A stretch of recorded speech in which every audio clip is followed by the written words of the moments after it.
ભગવાન કૃષ્ણનો એક મિત્ર હતો, શ્રીદામા સુદામા. શ્રીદામા છે એ ગોકુળમાં છે, સુદામા છે એ પોરબંદર. બાપુ એ કૃષ્ણ 4 પગે હાલે ને ઓલો માથે બેહે. ભગવાન કૃષ્ણ માં જશોદા દોડે કે શ્રીદામા, ઓલો બેઠો બેઠો કે મારો દાવ છે, હું માં રાડ્યું નાખો છો. તો ઓલો કૃષ્ણ કે ના માં મારો સખા છે. અને એ જ સખાને મળવા માટે, ભગવાન કૃષ્ણને મળવા માટે જેથી સુદામા પોરબંદરથી નીકળે, એને પોરો કેવો હશે.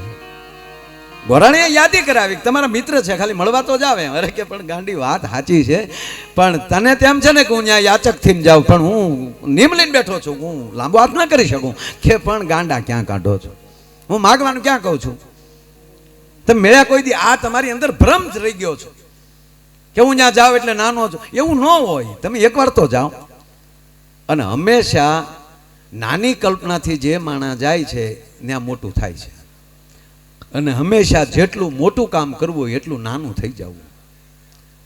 હરતજીભાઈ, ભગવાનનું કામ કરવા માટે હનુમાનજી જાય તો લંકામાં પ્રવેશ કર્યો. આ મોટામાં મોટો ભડકે બાળવા લંકાની હતી, ભભડાટી બોલાવાની હતી, અક્ષયનો ક્ષય કરવાનો હતો, છતાં મસક સમાન રૂપ ધારણ કર્યું. નાનું થવું કે લ્યો ભાઈ તમે કયો એવડા, પણ મારું કામ કરવા ગયો. સિંહિકાના મોઢામાં પ્રવેશ કરી લીધો. લે માં તને ગમ્યું, લે તાર મોઢામાં આટલું, તું તે ખાઈ લીધું. કહેવાય કે વાહ તારી બુદ્ધિ, વાહ. એ શેષનારાયણના પત્ની હતા. તબ આ અહિનકી માતા, અહી નામ, અહીની માં એટલે અહી શેષનારાયણનો દીકરો. દેવતાઓએ કીધું છે કે આ તમારા પતિદેવ લક્ષ્મણથી આવ્યા છે, અને આવી રીતે બધું થોડું ઘણું કામ છે, અને એનું કામ આ વાનર કરવા જાય. તમે જોવો તો ખરા, એનું કદ તો માપી લ્યો. એટલે કદાચ સિંહિકાજી આવ્યા હોય, કારણ કે એ અહિનકી માતા. તો ન્યાય તરત નાનું રૂપ ધારણ કરી લીધું, નાના થઈ ગયા. અને હંમેશા જ્યાં જઈએ છે એ પ્રસંગમાં કોઈ પણ હોય, નાનો મોટો કામ, પણ એ પ્રસંગ તો આપણીથી મોટો જ છે. કોઈના પ્રસંગમાં ગયા હોય, અને એટલે જ આપણા ઘરમાં જવું હોય ને તો આપણા દ્વારથી નાનુંથી ન જવું પડે. નકર આપણું દ્વાર છે, આપણો જ ઉંબર છે, એ આપણું અભિમાન તોડી નાખે, કપાળ ભટકાઈ જાય ફડાક કરતો.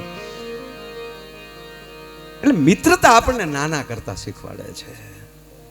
મિત્રતા કોઈ દી સમકક્ષ હોય બરાબર છે, પણ જે સમકક્ષ તો પછી થાય, પણ પ્રેમમાં કોઈ દી સમકક્ષ ન હોઈ શકે. એ તો બીજી વ્યવસ્થા હોઈ શકે.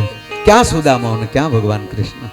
એક સાબડામાં દુનિયાની અમીરાતને મૂકી ગયો ને એક સાબડામાં ગરીબાઈને મૂકી ગયો. એ કોઈ દી અમરીશભાઈ કાંટો ઊંચો કરો, એ કોઈ દી સરખું થાય જ નહીં. એ થતું હોય તો ભારતમાં થાય, બીજે ક્યાંય ન થઈ શકે. એક બાજુ સુદામા હોય ને એક બાજુ દ્વારકા હોનાની નગરીનો રાજા ભગવાન કૃષ્ણ હોય. સુદામાને એમ હતું ઘણા વર્ષ થઈ ગયા, ઓળખશે તો ખરો ને. આવી કલ્પનાઓ ધીરે ધીરે કરતા ત્યાં પહોંચ્યા. દારૂપાળો અટકાવે છે, ક્યાં જવું છે? કૃષ્ણને મળવું છે. જો વિવેક જોવો તમે, તમારે મળવું એમ? હા, મારે મળવું છે. ક્યાંથી આવો છો? પોરબંદરથી આવો છો એમ? દ્વારપાળજી, હું વિનંતી કરીને કહું, ખાલી મારું નામ દેશો. નામ દેશો ને તો મને ઓળખી જાય. તમારું નામ દ્વારકાધીશને આપીએ. હા, અમે સાથે ભણતા, મારા મિત્ર છે. અને ધક્કો માર્યો દ્વારપાળે. ક્યારેક ક્યારેક અમરીશભાઈ એવું થાય કે યાદવા સ્થળીનું બીજ રોપાઈ ગયું છે. ત્યારે સુદામા નાગબાઈ પાસે જઈને નરસિંહ એમ કે મામન માંડલિક બહુ મારે છે, એ જોગબાયા. અને ત્યારે કહે હું નાગલ, નાગર નહીં. કૃપા ઉભી થાય એ ભક્ત ઉપર. આ દ્વારપાળને સાહેબ ધક્કો માર્યો. હાલ એક બાજુ પડી ગયા સુદામા. દ્વારપાળ ઊભો થઈ શકો એવી પરિસ્થિતિ નથી, કારણ કે મને હિંમત હતી દ્વારકેશને મળવાની, પણ દ્વારે જ આજુ પડી ગયો ને હવે મારી થોડીક હિંમત તૂટી ગઈ. પણ કદાચ મારા ખોળિયા માલી પ્રાણ નીકળી જાય. હું તો નિમ લઈને આવ્યો છું, દ્વારકાધીશને મળ્યા વગર જઈશ નહીં. પણ કદાચ મારા ખોળિયામાંથી પ્રાણ નીકળી જાય અને પછી અહીંથી દ્વારકાધીશ નીકળે અને પછી પૂછે કે આ કોણ પડ્યો, તો પગે લાગીને એટલું કહું કે એટલું તો કહેજો કે પોરબંદરનો બ્રાહ્મણ હતો, સુદામા નામ હતું, ને તમારી મિત્રતાનો દાવો કરતો. મને ભરોસો છે મારી લાશ ઉપર મારો બાપ બે આંડા પાડશે. આપ જેવું કોઈ પીઠ માણા ઉભો થો ઓલી પાછું દોટ દીધો. દ્વારપાળોને કહે છે ધ્યાન રાખો, ભૂલ્યું આપણે કરીએ ને ભોગવું નારાયણને પડે છે. શું તમે ધક્કા મારો છો? અમે જુવાન હતા ને અહીંયા ઉભા રહેતા હતા.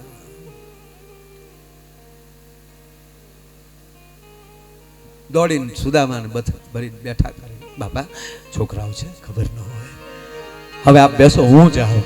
અને એટલે જ મોટો એને જ કહેવાય કે બીજાની ભૂલ્યું પોતાની માથે લઈ લે કે બાબા તમે અહીં બેસો, છોકરાને ખબર ન હોય ને.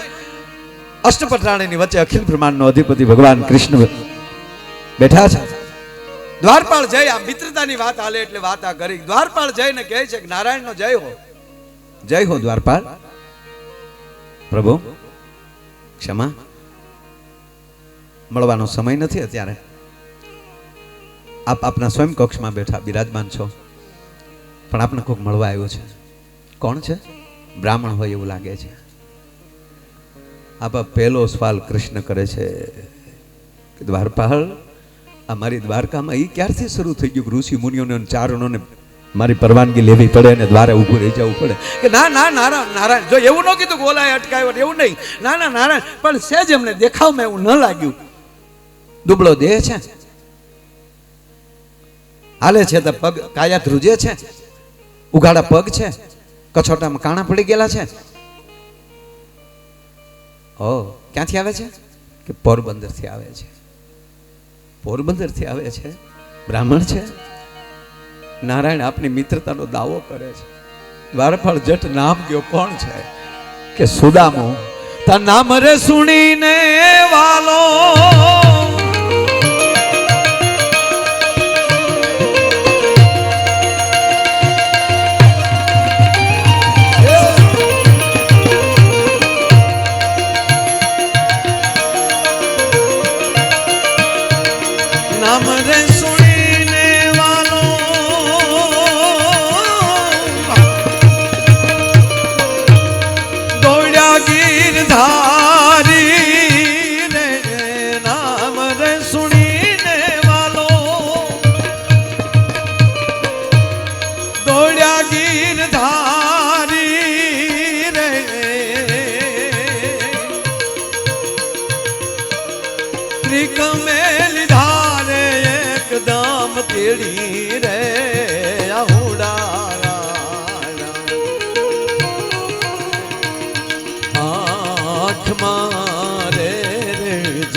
ભાઈ બંધી મારી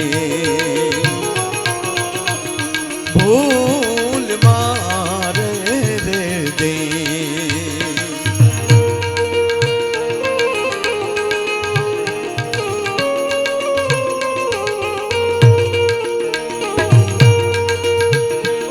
આમ ભગવાનને શબ્દ સાંભળ્યો અને અષ્ટપટરાણીની વચ્ચેથી નારાયણ નીકળી ગયો. આઠે રાણીઓ પાછળ દોડી. આવો કોઈ આવ્યું નથી, આ કોણ હશે? આગળ ભગવાન કૃષ્ણ, પાછળ આઠે રાણીઓ. બાપુ દ્વારકા અટારીએ ચડી જોવા માટે આ શું છે? આ પણ સુદામો જોઈ ગયો, આમ હાલ્યો દોડ્યો આવે છે. ગોપાલ, મને આવી નહોતી ખબર, તું આવી ડોટું દે મને. અરે ક્યાં હતો ગાંડા તને?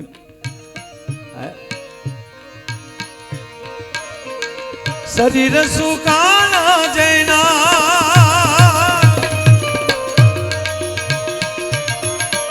એનું ધીર હે રાણા રે.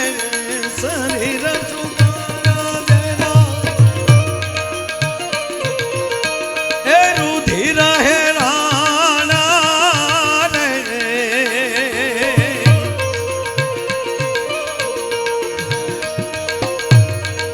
સોટામાં પડ્યા એને જોને કાણા રે પહેરવારે નથી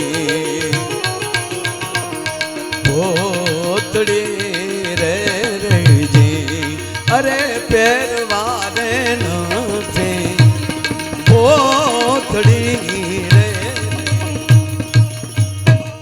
સાહેબ કોઈ પણ પ્રોગ્રામ હોય એટલે લાલુદાનભાઈ મને આ લેવરાવતા ત્યારે સાહેબ માય ભાઈ ઓલો પ્રસંગ લેવો ભગવાન કૃષ્ણ લઈ જાય છે પોતાના પદ ઉપર બેસાડ્યા છે પોતાના સિંહાસન ઉપર હમણાં જ અમરીશભાઈ ત્યાં મેં એક વાત કરી કે આ કથાઓ છે ને એ જીવન જીવતા શીખવાડી દે છે ભગવાન કૃષ્ણ એ ભગવાન શું કામ કંસ માર્યો એટલે ના આ પહેલો જ એવો નારાયણ છે કે વિલન પહેલા મરી જાય પછી ફિલ્મ ચાલુ થાય પહેલી જ વાર ગોકુળની બહાર નીકળે 10-11 વર્ષની ઉંમરે અને પહેલો જ વિલનનો ખાત્મો કંસને વિદાય અને પછી આખું જીવન ચાલુ થાય અને બે પાત્રો ભજવતો જાય છે મિત્રતાનું ભજવતો જાય બાળકપણું ભજવતો જાય ઓતરા પોતાના ભાણેજની પુત્ર વધુ એનું કલ્પાને સાંભળતો જાય સુભદ્રા જેવી બહેનને એનું કલ્પાન સાંભળી લે હજ તો ઈ થાય કે છેલ્લે પ્રાચીને પીપળે પૂજ્ય મોરારી બાપુને કોઈ પૂછ્યું બાપુ નારાયણને એક બાણ લાગે પારાધીન કે ના બાણે થાકી ગયા હતા મહાભારતમાં લડી લડી એટલે કદાચ એ બાણોએ કીધું કે નારાયણ હવે તું અમને શરણે લઈ લે હવે અમે થાકી ગયા છીએ એને શરણે લે કાલ આવ્યો તો તું આવી જા તમામને આવકાર નિષેધ કોઈનો નહીં તું આવે તો મિત્ર આવે ત્યારે કેવો હરખ હશે વાત આ છે સત્યભામા રૂક્ષ્મણી થાળ લાવો ગોમતીના નીર લાવો આજ મારો સખા આવ્યો છે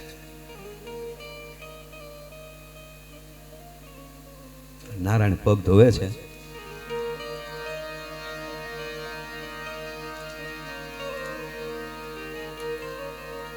પણ હજી જળ આવે ન આવે પણ ભગવાન કૃષ્ણએ જ્યાં સુદામાના આમ ચરણના તળિયા જોયા તો કાંટાને ગોખરું લાગે અને લોહી જામી ગયેલા જોયા અને ભગવાન નારાયણની આંખમાં લે એટલા બધા આહુડા પડ્યા આહુડાથી સુદામાના પગ ધોવા ગયા સાહેબ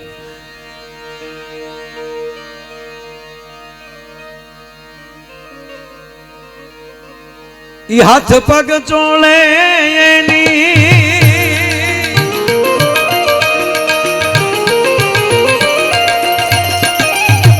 થોડોક સુધારો કરી સુધારો નહીં પણ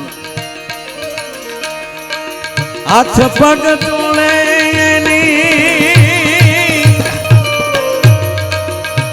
આપણે કેટલી પટરાણી હાથ પગ કેટલી સોળે અષ્ટ પટરાણી કે હાથ જ હાથ પગ ચોળે સાત પટરાણી રે તો આઠમી હું કરતી હતી રૂક્ષ્મણી જી રેણે ઊના ઊના પાણી રે પ્રભુજી પખાલે પાવલા રે રેજી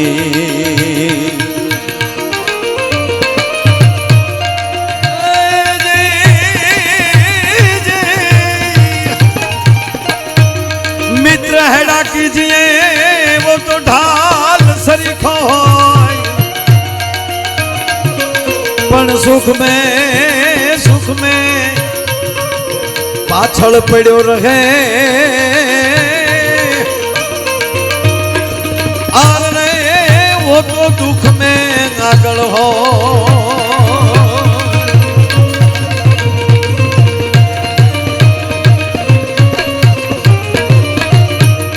રૂક્ષ્મણી જીરેણે ઊના પ્રભુજી પખાડે પાવલા રે રેગજી અરે રે પ્રભુજી પખાડે પાવલા રે રેગજી અરે રે પ્રભુજી પખાડે પાવલા. વાત એ છે કે અહીંયા બરોબર મિત્રતામાં અહીંયા ભેદ ખુલી ગયો. નાનો કોણ મોટો કોણ એ ભેદ ન રહ્યો. નારાયણ ખોલી નાખ્યો પણ ના બોલો ભગવાન પાસે આવ્યો ને તો ઓલી તાંદુલની પોટ લઈ એ હતાડ્યા. આપણે કોઈની ઘરે ગયા ને આપણે પગનું તળિયું અમરીશભાઈ મોજું તળિયલ તૂટલું હોય અને એવો બંગલો હોય પછી આપણે એ પગ આમ જે ઢળતા હાલ્યા છે એટલે ખબર છે અરે આપણું તળિયું મોજું ભાળી જાય તો પછી એમ કેવું બરાબર હું જરા મોજા ના ના ના ના ના ના કાઢતો અથવા શર્ટ શર્ટ ફાટલો હોય ને આપણે જેમ હાલ્યા હોય.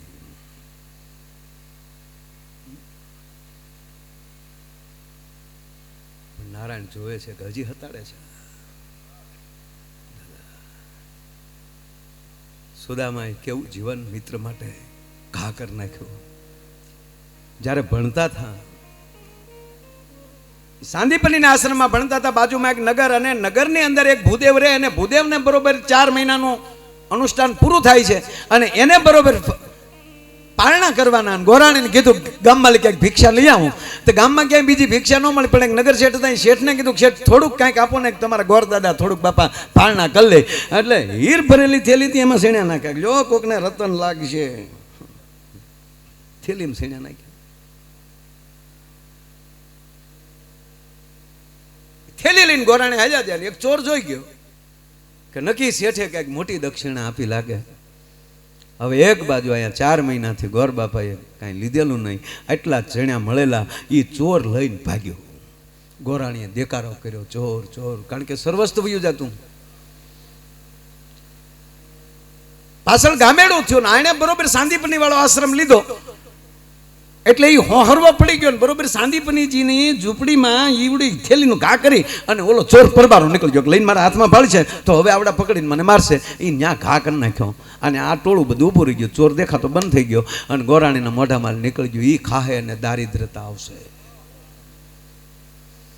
હવે આ બરોબર કૃષ્ણ અને સુદામા લાકડા લેવા જવા માટે બળતણ લેવા માટે જવા માટે તૈયાર થયા અને ગોરાણીને જોયું કે આ છોકરાઓને કે ખાવા દો. ખાખા ખોળા કર્યા હતા, થેલી પડેલી જોયું તો ચણે આલ્યો છોકરા આ ચણે લેતા જાઓ. વેદનો ગાનારો ભૂદેવ જોઈ ગયો કે હવે ગોરાણી કારણ કે ઋષિ પત્ની છે અને દીધેલું ફેંકાય નહીં. એક નિયમ હતો ખાવા તો પડે જ, બે વેચીને ખાઈ લેજો. અને સુદામા એવો પંડિત સાહેબ હાથમાં જોઈ તો દારિદ્રતા. લાખોને દારિદ્રતા મળે પણ લાખોના પાલનહાર દારિદ્ર થશે તો મારી ધરતીનું શું થશે? એ બાપુ એકલો ટગલી ડાળીએ તેથી ખાઈ ગયો તો સાહેબ. ઈ નારાયણે યાદ કરે કે હવે તો બારું કાઢ. ઈ ક્યારે વાત વેચડાયો એની યાદી કરાવે છે ભગવાન કૃષ્ણ કે સુદામા યાદ છે નાનપણાનો ને આપણે બધા ઋષિના આશ્રમમાં ભણતા કે હા આપણે લાકડા લેવા ગયા યાદ છે? તા કે હા. પછી વરસાદ આવ્યો તા કે હા. તા કે હું થોડાડો છુપાઈ ગયો તું ટગલી ડાળે એકલો ચડી ગયો યાદ છે? તા કે હા. તા કે એકલી ઈ ટગલી ડાળે બેઠો બેઠો એકલો કકડાવી ગયો. હવે તો બારું કાઢ કરીને પોટલી લીધી છે.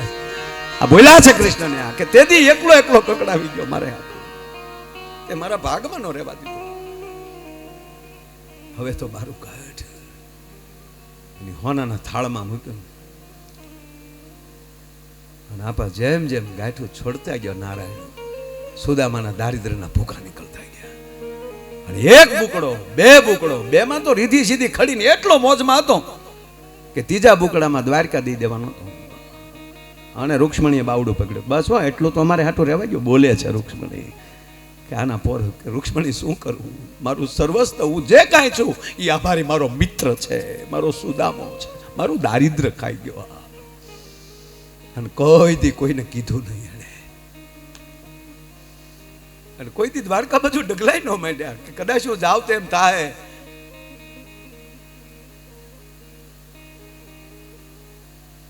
કહેવાનો અર્થ એ જ સુદામા પાછા છેલ્લી વાર મળવા આવે. 126 વર્ષની ભગવાન કૃષ્ણની ઉંમર હોય. ભગવાન કૃષ્ણનો જન્મ ઉત્સવ ઉજવાય છે દ્વારકામાં. તમામને જ્યારે વિદાય આપી, ત્યારે ઓધવ અને ભગવાન કૃષ્ણ બેઠા છે અને સુદામા એની બાજુમાં બેઠો છેલ્લી વાર મળવા આવ્યો છે.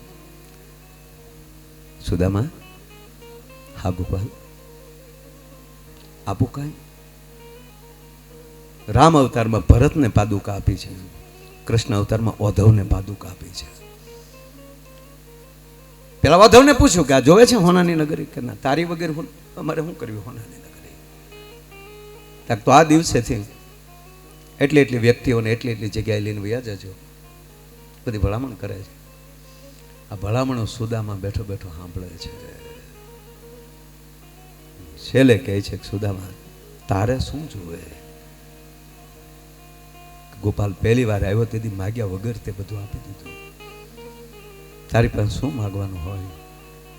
પણ હવે એમ કહેતો તારે શું જોવે તો અહીં માગું એ આપીશ. માગો કૃષ્ણ, કે તારી અણહાર જોતા લાગે કે હવે આ પગ બીજી વાર હાથમાં નથી આવવાના. આજે તું કારુનો વાતું કરશો, તારી ભલામણું જોતા એવું લાગે કે હવે આ પગ બીજી વાર હાથમાં નહીં આવે. તેથી તે મારા પગ ધોયા, અને તને મિત્રતાના સોગન છે, એક વાર આ સુદામાને તારા પગ ન ધોવા દેતો ભલામણા. મારો કહેવાનો સૂર છે કે જ્યાં મિત્રતા આવી જાય, જ્યાં સંબંધ આવી જાય,